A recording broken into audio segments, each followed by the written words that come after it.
Jalen Milroe rocketing up draft boards, even invited to the NFL draft. All that and more coming up on today's Peacock and Williamson Draft Mailbag. NFL analyst Brian Peacock and former NFL scout Matt Williamson bring you expert NFL analysis every day in less than 30 minutes. Get an inside look at the NFL on the field and in the front office with elite breakdowns to next-level analysis and in-depth information only for the real NFL fans.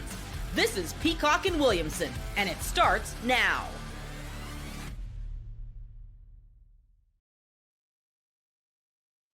Welcome to the Peacock and Williamson NFL Show. Brian Peacock alongside Matt Williamson at BD Peacock at Williamson NFL. Thanks everybody for making us your first listen on the Locked On Podcast Network, your team every day. We love our everydayers out there. Thanks for hanging out with us as we break down the NFL draft, get you ready for the 2025 season every single day here on the network. If you're new to the program, welcome. Subscribe on YouTube or anywhere you listen to your podcasts. And today's episode of Peacock and Williamson is brought to you by Gametime. Download the Gametime app, create an account, and use code LOCKEDONNFL for $20 off your first ticket purchase. Oh, there's just some good nuggets on today's mailbag. I hope we can get to as many as we have highlighted today. I want to start with Jalen Milroe, though. As reported, he has been invited to by the way, the draft in Green Bay. I'm still wrapping my head around that. Cool. Yeah. He has been invited to Green Bay to be at the NFL draft. Jalen Milroe belonged to be maybe a day 2 pick, and who knows, maybe even not a day 2 pick, maybe even a day 3 pick, but seems to be rocketing up draft boards. Ran a 4.340 time at his pro day, Matt. I know you've done a lot of work on the quarterbacks. Yeah. And according to Mary Kay Cabot, who is a reporter for the Cleveland Browns, he actually visited the Browns this week as well. So the question becomes, Matt, not only is he going to go day 2, could he sneak into round 2? Are they going to invite Jalen Milroe to the draft if they don't think there's a chance that maybe he goes pick 33, maybe even teams trading into the end of round 1 to get Jalen Milroe? Is he this year's draft shakeup in round 1? I lean that way, and frankly, we're having these conversations, a month ago about Jackson Dart, too. You know, I mean, could he really get in the first round? Now everyone's mocking him in the first round, you know. Now, a couple things. From what I understand, that when they invite you to the draft, that doesn't mean you're a slam dunk first round pick, you know, but they want big name guys, you know, an Alabama quarterback that fits, you know. I mean, people have watched him on Saturdays for years and know who he is. It's different than, say, Gray Zabel. You know, that nobody knows who he is if you're not paying much attention, and they get a lot of viewers for this. And I do warn people that Malik Willis was invited to the draft the year that he came out, and I think Matt Corral from that class was also invited to the draft. So it can go wrong.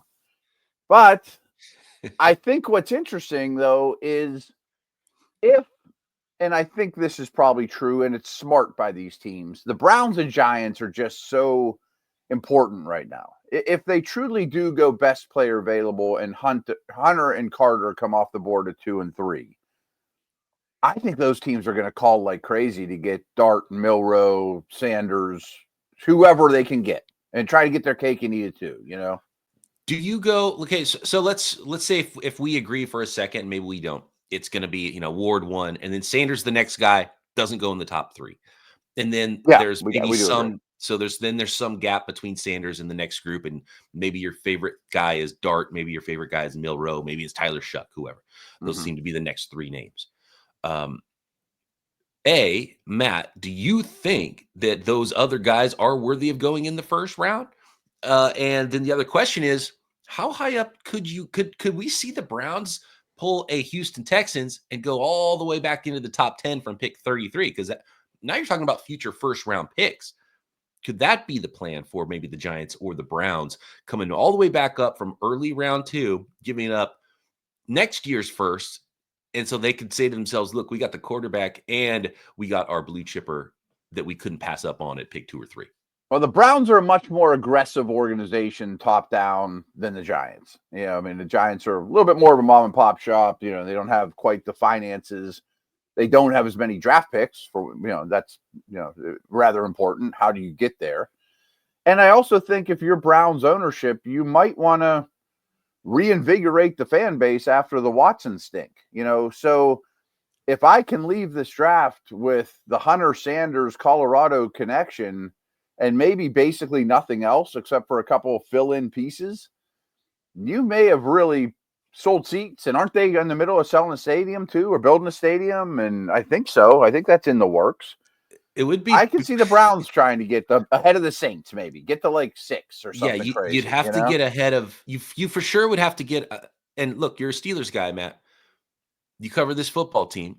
Mm-hmm. There was a question here, and I want to get the right question asker.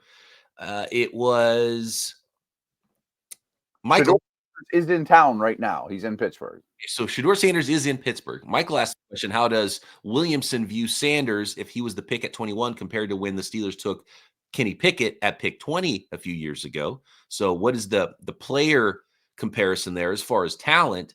And I would guess that if you are the Browns or Giants and let's say Sanders does slip past 9, right? Mm-hmm. You got to get ahead of 21, right? Or would the Steelers not? To feel comfortable, I would think so. I mean, so I'll go on a quick Steeler rampage. Sanders is in town. Jackson Dart is scheduled. Chuck has been here. And am I missing somebody? No. I mean, those. I mean, Ward obviously wouldn't be in the mix. I don't know if Dart will end up coming or not, but he's on the list. He's one of their 30, whatever. I don't think they have a lot of interest in Dart. I think they have a lot of interest in Milroe. They took him to dinner at Alabama's pro day. That's like a Steeler thing. Like, that whoever they take to dinner often ends up in black and gold. But I don't know that they're willing to use a 21st pick because, frankly, the biggest need on the team, and no one seems to recognize it, is D-line. And there's so much D-line here that I think they take Nolen or Harmon or Grant or somebody like that. And they also don't have a second-round pick. So I think they'd love to trade backwards, and then that opens up more possibilities of, okay, if we trade back 10 spots, maybe we get Milroe there and then the D tackle in the second round or something like that. I mean, I think that's how they would like to get away with this. But in reality, BP, much like your Niners, the Steelers now have so much draft capital a year from now because of comp picks, and they have like almost the most cap space in the league a year from now. I think this is build the nest year with Rodgers, Rudolph, and then you really go swing for the fences next year's draft, which happens to be in Pittsburgh, but that shouldn't matter in your team building, but it does happen to be in Pittsburgh. Interesting. Pretty crazy. Yeah. So that's how I would handle it, to be honest. And to answer that Sanders question, I like Sanders more than Pickett, but I do think we're a little hard on guys like Pickett. Like, I don't think if you told someone before the draft started that year that Kenny Pickett was going to go 20th overall, that they would lose their mind. I mean, he was bad, but this time that year, it wasn't like that's unheard of for him to be a first-round pick. I mean, we knew he wasn't Elway or Luck, but, I keep saying it. This time that year, Malik Willis was being mocked number 2 overall to the Detroit Lions. Right. Because it was Aiden Hutchinson 1, Malik Willis 2. That was from not like some weirdo on the internet. That was from big time people, right? Yeah, it was the insiders. The Mel's right. And it's also a great example of Milroe being invited to the draft. He could still go in the 3rd round to the Steelers. He could go pick 24. I have no idea. I have no idea. It's such a weird draft to maybe just take a swing on a big guy like that. And even that year, I mentioned Corral and Willis were invited to the draft. I can't remember if they went or not, but no one even went in the 2nd round. We were just assuming, Ritter, he'll go early 2nd to the team that misses out. There's no way they're falling to the 3rd, all those guys. They get driven up. I mean, just because they didn't work doesn't mean it's not, they were, you know what I mean? This is helmet scouting on my part, and I recognize it, but I'm holding Corral against Dart too. It's like, okay, I am too. We've seen this. Right, he's going to go late round 1. No, he's going to go round 3, and the offense doesn't translate to the NFL, and so that's fair though. Yeah, because the offense is the same offense, and it's a Mickey Mouse offense. Yeah, and so I'm a little down on Dart, and I also people really want the quarterbacks. It's just not that great of a quarterback class, and people want to force it, and they want to be like, oh, look at Jackson Dart, he's got all this ability, and it's like, yeah, he's got some ability, but I'm not like, oh my God, Jalen Milroe, at least I can see, dude, this guy has ridiculous ability. And so I would probably pull the trigger on a Milroe just because of where that ceiling is. And if you believe in the human being and the funny you say that, because on my Steelers show, I have come around on my Steelers only board. My quarterbacks would go Ward, Milroe, just for that reason, because ahead of Sanders. Yes, Woo! because how I was going to answer the Sanders question is because the Steelers have so many resources next year, I don't want to settle for a leadoff walk or a Cousins. I need to compete with Burrow and Lamar. So I next year, if they're picking 20 like they always do, okay, we have all these extra picks from the comp game. I'll give you next year's first. I can get to 7 and get this year's Josh Allen or Josh Rosen. You don't know if they'll work or not, but like my next bite at the quarterback apple, unless it's a backup like McCord or somebody like that, is going to be trying to eat the whole apple in one bite. So that's why I don't want to settle for Sanders, because it's kind of like a Pickett move to me. I don't think he has a high enough ceiling, where I think Milroe, if I can have my cake and eat it too, like the Giants and Browns, and I end up with a D tackle I adore, move into round 2, take Milroe, maybe I found my guy. That maybe I found the guy I can compete with Lamar with. Probably not, but it's at a much less cost. You know what I mean? Like, I am only going big for Steelers quarterbacks. I don't want the next Pickett. I don't want the next Cousins, This is perfect, and it leads into our next conversation about risers, fallers, red flags, and surprise players who either go in round 1 we didn't expect or fall out of round 1 next. This episode of Peacock and Williamson brought to you by Gametime. There's nothing like the energy of live games, whether it's, a last-minute Major League Baseball showdown. You decide to go to the yard and catch a baseball game, or how about the excitement of an NBA matchup as you get close to the playoffs? Finding great seats at a great price, well, that used to be a challenge until I found Gametime. Gametime makes scoring last-minute tickets easier than ever. Prices actually drop as the event gets closer. And with all-in pricing, you see the total cost up front, no surprises at checkout, views from your seat. There is no guesswork when it comes to buying tickets with Gametime. And the lowest price guarantee means never have to worry about overpaying. So take the guesswork out of buying tickets with Gametime. Download the Gametime app, create an account, and use code LOCKEDONNFL for $20 off your first ticket purchase. Terms apply. Again, that's code LOCKEDONNFL for $20 off. So download Gametime today. Last minute tickets, lowest price, guaranteed. And when it comes to tickets, we're not just talking about sporting tickets either. Sporting events, concerts, comedy shows, theater events. I've found tons of concert tickets as well. And again, you still get those last minute deals as well. Again, that is code LOCKEDONNFL for $20 off. Download Gametime today. Last minute tickets, lowest price, guaranteed.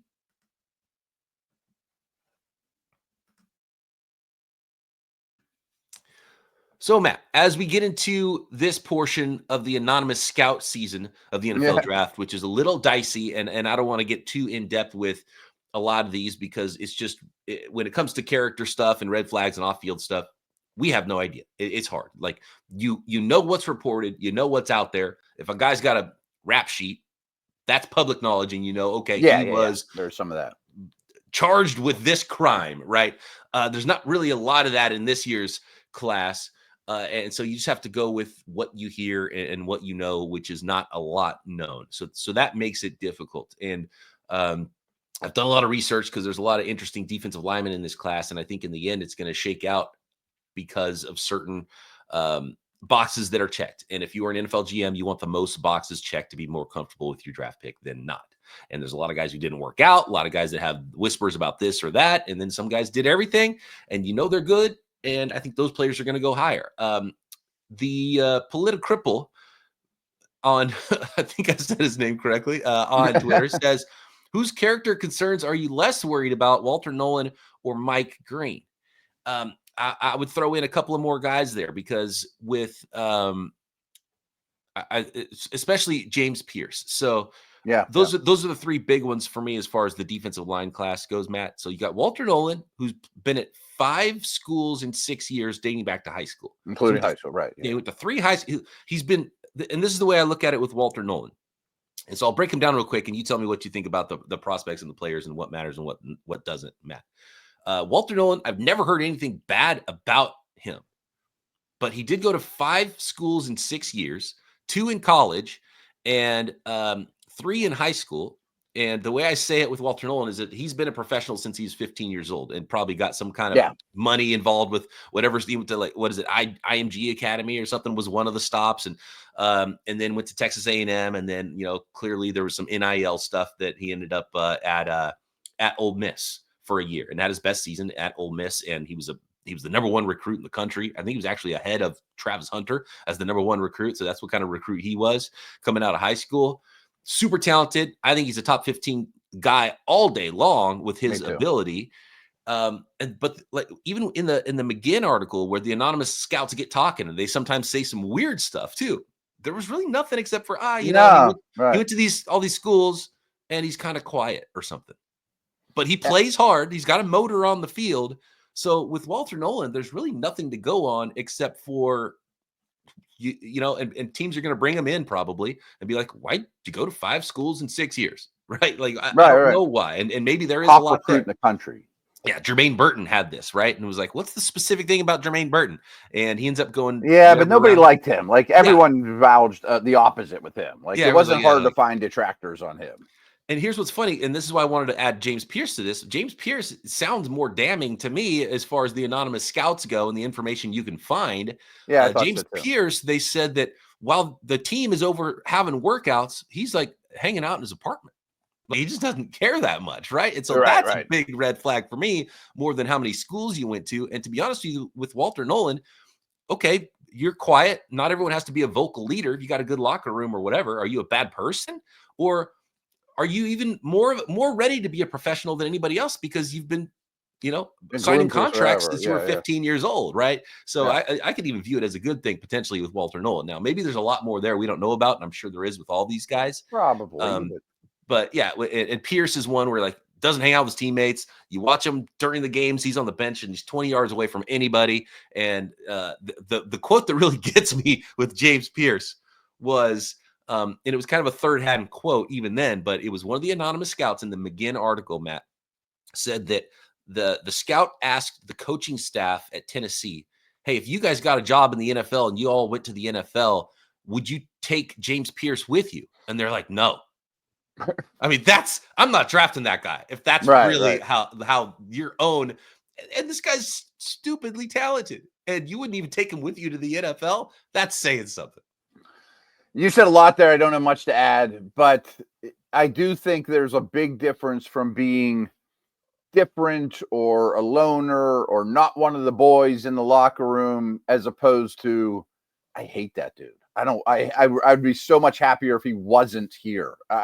He's taking oxygen from the room. I don't want to be with him. I don't want to be near him on the plane. I hate that he's in my team meeting room. For whatever reason, whether he's a good player, bad player, or whatever. I mean, obviously, it's a lot easier if it's Lawrence Taylor and he shows up late because he's doing cocaine all night or whatever than it is someone that's a bust first-round pick. But Dane Brugler said something I've been meaning to mention here because I know it's true because I've been on the other side of it too. He was talking on a podcast this week, and I urge everyone to check out The Beast. We mentioned it, Dane, that a lot of these 30 visits, that a lot of our listeners might interpret them the wrong way. If you're in on a 30 visit, that confirms that we're interested in you. But the way Dane said it is many times he's been told the minute player X leaves his 30 visit, he gets scratched off the list. Like it doesn't mean they're best buds. I mean, it's like, can I stand James Pearce for the day? No, I sure can't. Off the list, So that stuff happens a lot, and it's maybe that's what's going to happen with Shedeur and the Steelers. Like he gets there and like, I can't stand this dude. I'm not spending the next 10 years with him. I don't know, Yeah, and maybe you purposefully don't invite someone to a 30 visit because you already know you like them and you don't want people to know you like them. Maybe you're just, but a lot of it is you're trying to find out some more information, whether it's medical, whether it's personal. And so I imagine some of these players that have some character concerns are very popular. The 49ers, I think, invited all these guys on 30 visits that we're talking about. So they're probably, that doesn't mean they love you, but it probably means they like you. It doesn't mean they like you. They might think about drafting you, and they need to find more information. So it's information gathering for sure. And then here's the Mike Green thing. And speaking of what I know, I would take Nolen over Pearce, personality-wise, of what I know. And I know that I don't know. Tape, everything. I would take. He's ahead of him. He's in a different tier for me than Pearce. And obviously scheme's part of it too. Is I think there's a lot of guys that if you employ a stand-up rusher, maybe you would like Pearce more on tape. But I think he's going to be a much more of a fit for those 3-4 teams than someone that's looking for a 4-man line, pure defensive end. Nolen screams that guy that there's character things because everybody wants him. The Bengals want him, or and the Niners want him, or one of throwing that out right, there, right. And then you draft them, and he can go earlier than you think because of that. I think there was more specific reports about Jalen Carter a couple of years ago. Well, we knew a report. I mean, the driving incident. I mean, we knew exactly what he did. And to me, and clearly, I mean, I don't know if there's any problems behind the scenes, but obviously it's worked out pretty well so far for the Philadelphia Eagles. Culture and he went top 10. Now, Nolen might be a step below as a prospect, the Jalen Carter, but he's not that far off. That's why Nolen for me is still a guy I like a lot, and we'll find out on draft day because I think he's better than Mason Graham. I can buy that. And he was taking on double teams. He's going to be a 3-tech. He's going to be singled up a lot more in the NFL. Like, he's a dude to me. He's twitched up. I'm a big fan of Walter Nolen's game. Now, maybe there's more to it that we just don't know about. And there's, you got to do your work on him for sure. He's my favorite Steeler target. And I just go hang out with Cam Hayward for a year and you'll be fine. Yeah. Right. Yeah. Right. You got Nick Bosa. You got Warner. You got a good locker room. As long as you don't hate the guy and there's nothing, serious. He's quiet. Who cares? I don't care. He's going to be under contract, so you don't have to worry about NIL taking him away from you, right? So, what's the problem? And here's the Mike Green thing. And speaking of the beast, this is the information from the beast, and this is why Mike Green is a tough one, and he could be the biggest slider, even though I think he's also a top 15 talent because he's just a phenomenal. He might be the best just pure pass rusher in this class. Mike Green was suspended entering his second season in 2022 because of a sexual assault allegation and left the program at Virginia. There was something from his high school days as well that was similar. He hasn't been charged in either of the two allegations against him, but it was a no tolerance policy at Virginia, and that's how he ended up at Marshall. At Marshall, right? And so the Charlottesville police suspended investigation into the alleged incident. Green denied the allegations at his combine press conference. He's been forthright apparently with teams, and he's been meeting with a lot of teams. Entered the transfer portal, ended up going to Marshall, and then actually turned down several NIL lucrative offers to stay at Marshall and keep playing there, and entered the draft. So, but to his credit, I think on the combine podium, he just flat out addressed it. These are things that are confirmed. We know what the accusations are. It's not, are you lazy? Are you a loner? Or are you no fun to be around? It's, I was accused of these things, and I'm getting in front of him, right? And he's talked about them, and so that could still be a problem for teams. Maybe someone's. It only takes one team to be like, okay, we're cool with where he is, and explanations for all of this stuff. But he could definitely. But they'll know. I mean, I've mentioned this 1,000 times on here. When I was with the Browns, the person in charge of that in the Browns organization was a former Secret Service member that ran next to the Mr. Bush, President Bush's motorcade. They got connections. He went out and they've talked to everybody. They're going to do background on these guys for sure. All right, more from the draft mailbag, risers, fallers, and could we have a draft lottery next?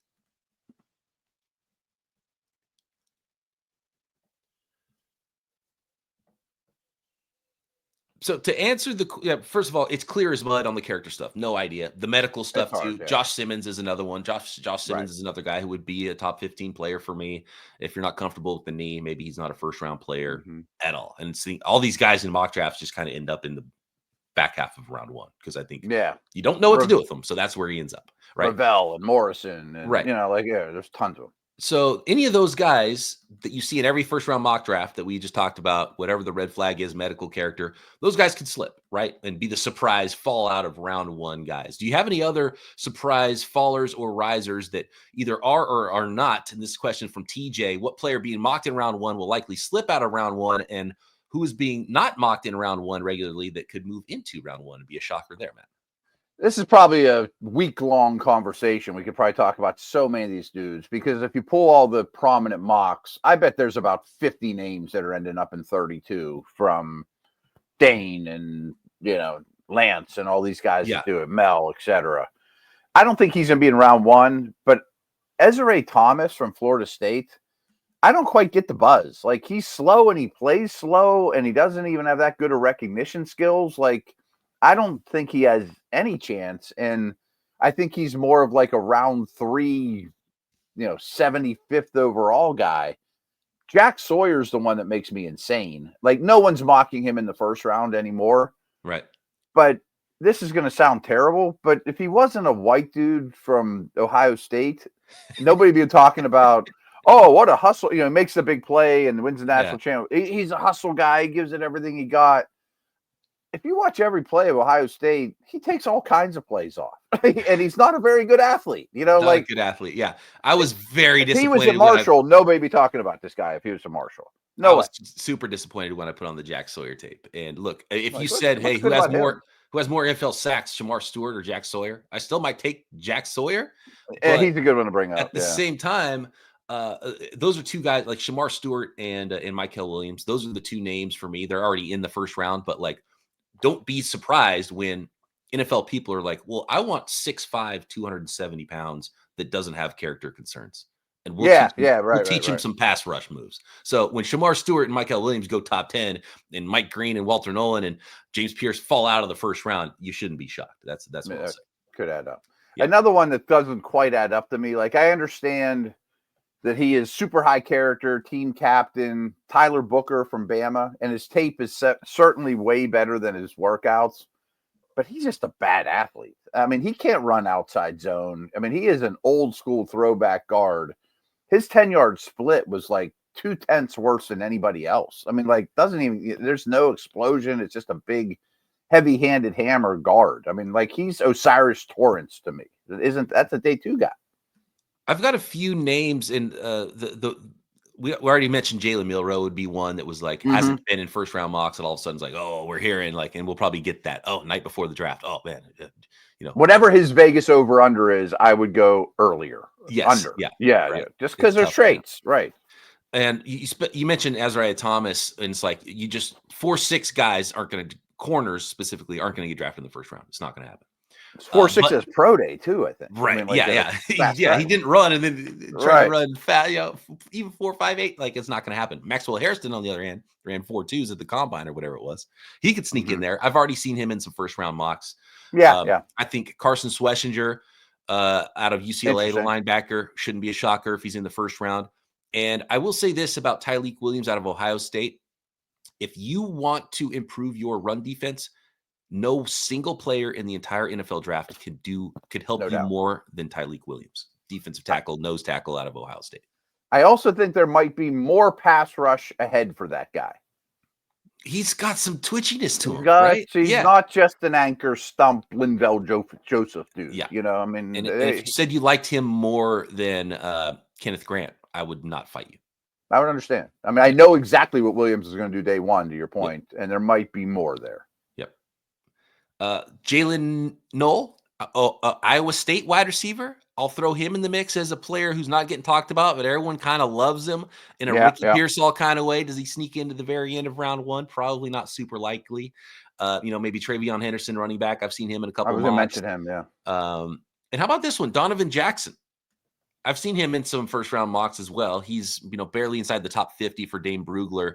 And we were asked on Twitter, Matt, if he's a tackle or a guard, because he filled in very nicely for Josh Simmons at left tackle when he was hurt. I still think he's a guard, but if you can play tackle, you probably should try a guy to play tackle in the NFL just because it's more valuable. 6'4", 317. It's kind of the same with our question about, is Kelvin Banks a guard or a tackle? Well, if he can play tackle, he's going to play tackle, right? A guy who plays guard because you just think he's not going to be a good tackle. 33.5-inch arm length for Donovan Jackson. He was 6'3" and 5'8", 315, kind of a guard body, but he showed tackle tape. And if he's got tackle athleticism, maybe a team should give him a shot there because it's more valuable. If you can play tackle, play tackle. That's my answer on Banks too.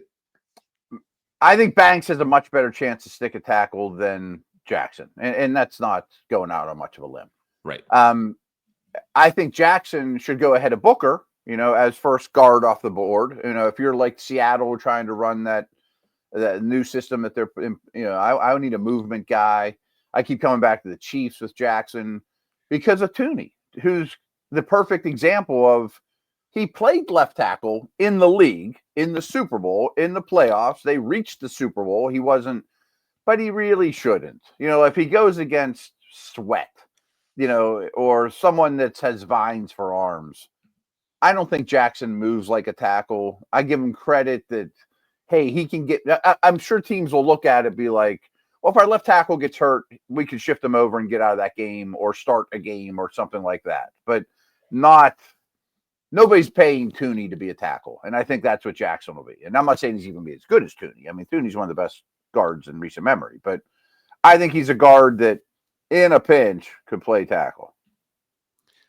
I'm just going through the list of some prospects. If I'm looking just for some sneaky late round one guys, Jack Besh, I think he really aced the postseason process. Could be one of those guys that isn't in a lot of first round mocks. I don't like Alfred Collins at all, but everyone else seems to love him. So maybe you like him like him. Maybe he's the number one nose tackle. He's massive. You can't teach that. That's for sure. Right. With how big he is. I don't like anything else about him necessarily, except for how big he is. I think he's just the 2-down guy. Like we talked about with the twitchiness of Tyreek Williams. I think they're in a complete. I would say he's not very twitchy though. Yeah. Right. Xavier Watts takes the ball away. Safety out of Notre Dame. The other one is Winston from Penn State.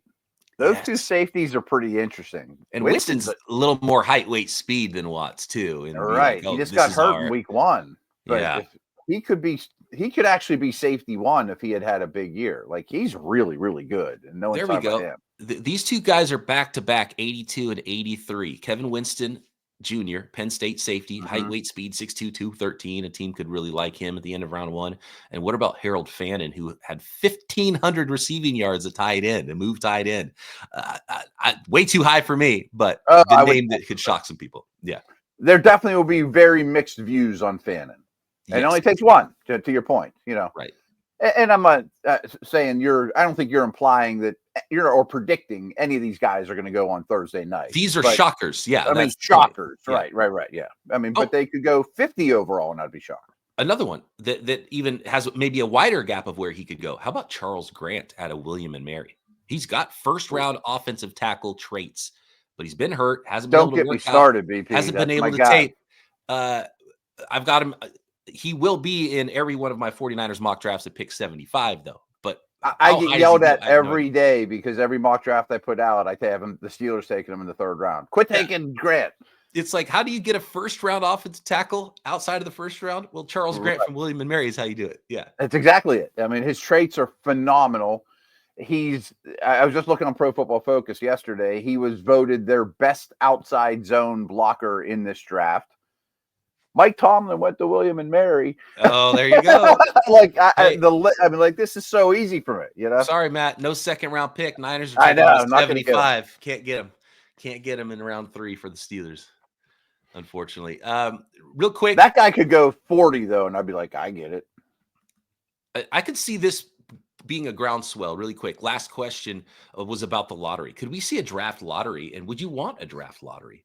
And really, it's because it's an anti-tanking thing. This is from Naz. Yeah.